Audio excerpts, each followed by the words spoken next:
Hello everyone. सर्वप्रथम श्री स्वामी समर्थ. मी अर्चना स्तुतीच मराठी कॉर्नरमध्ये आपल्या सगळ्यांचं मनापासून स्वागत करते. 2 जुलैला योगिनी एकादशी आहे. मंगळवारी ही एकादशी येत आहे. महापुण्य फल प्राप्त करून देणारी अशी व कितीही मोठे पाप असू द्या, पापातील महापाप असू दे, असे महापाप नाशिनी म्हणजेच मोठ्यातले मोठे पापसुद्धा नाश करणारी अशी ही योगिनी एकादश, तसेच 88,000 ब्राह्मणांचे भोजनाचे आपल्याला फळ प्राप्त करून देणारी ही योगिनी एकादशी, हिचे महत्त्व खूप आहे. तर हेच महत्त्व, एवढे महत्त्व काय या एकादशीला पडले, हा प्रश्न एकदा युधिष्ठिरांनी श्रीकृष्णाला विचारला. तेव्हा श्रीकृष्ण आपल्या या एकादशींच्या अनेक कथांपैकी या योगिनी एकादशीचे देखील कथेचे व महत्त्व काय आहे हे सांगत असताना युधिष्ठिरांनी त्यांना निवेदन केले की या एकादशीचे देखील मला तुम्ही कथेद्वारे महत्त्व सांगावे. तेव्हा प्रत्येक एकादशीचे महत्त्वाचे वर्णन करताना श्रीकृष्णांनी प्रत्येक एकादशीची कथा सांगितली. तशीच या एकादशीची देखील कथा आहे, तर ती आपण आज पाहणार आहोत. पण तत्पूर्वी तुम्ही आपल्या चॅनलवर नवीन असताल, अशाच छोट्या छोट्या उपायांसाठी, नवनवीन माहितींसाठी आपल्या चॅनलला सबस्क्राईब करा व सोबतचे बेल बटन देखील प्रेस करा, जेणेकरून तुम्ही जरी काही उपवास वगैरे एकादशीचे व्रत वैकल्य करू शकत नसताल, तरी या कथेद्वारे तुम्हाला ते पुण्यफल प्राप्त होईल व तुमच्या महान पातकापासून तुम्हाला सुटका मिळेल. तर काय झालं ते बघूया या कथेद्वारे. एकदा स्वर्गलोकामध्ये अलकपुरी नावाची नगरी होती.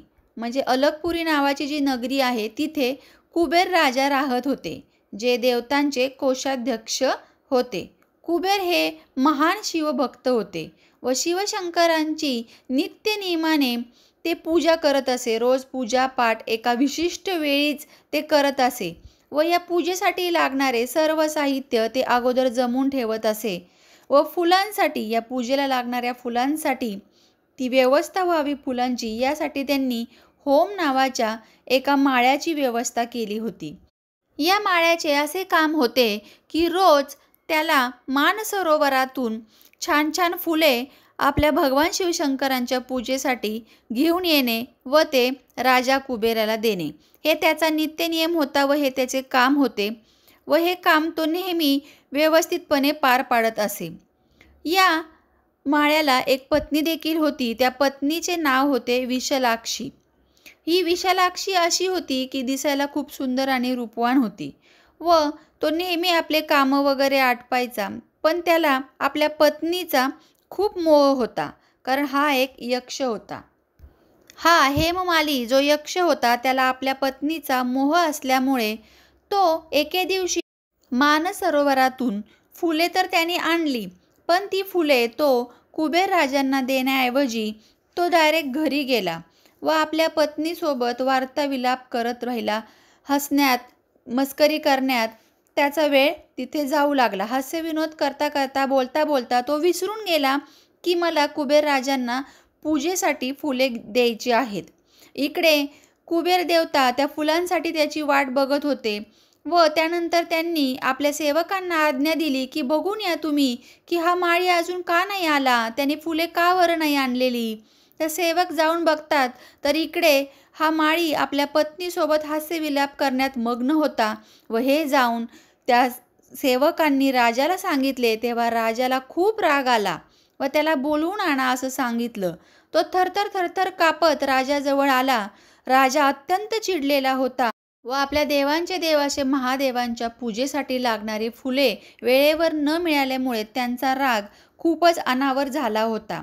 अशाच रागामध्ये त्यांनी त्याला शाप दिला की तू नीच, पापी, मोही, आपल्या पत्नीच्या वियोगामध्ये तुला वियोग सहन करण्यासाठी तू मृत्यू लोकात जन्म घेशील असा मी तुला शाप देतो.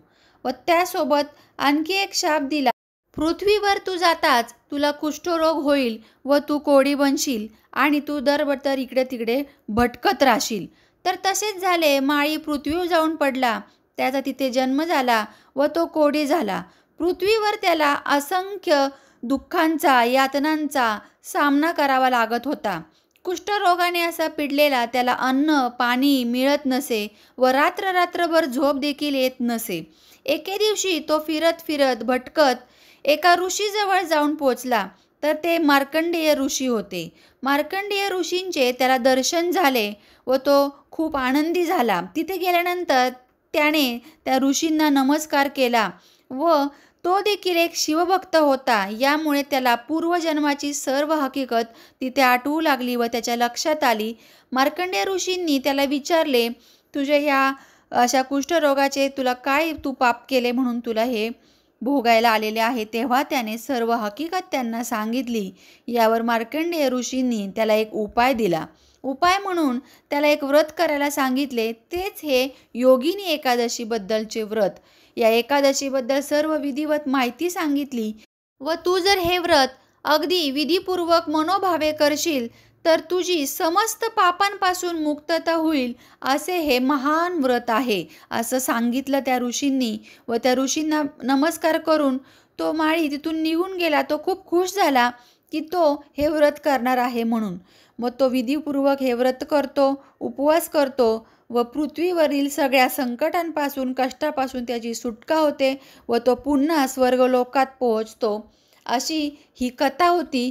तर अशी ही कथा ऐकल्यावर देखील तुम्हाला तुमच्या या एकादशीच्या व्रताचे फळ मिळणार आहे.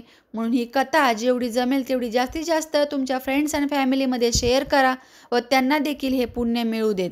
चला तर मग पुन्हा भेटूया अशाच नवीन माहितीसोबत. तोपर्यंत सर्वांना श्री स्वामी समर्थ.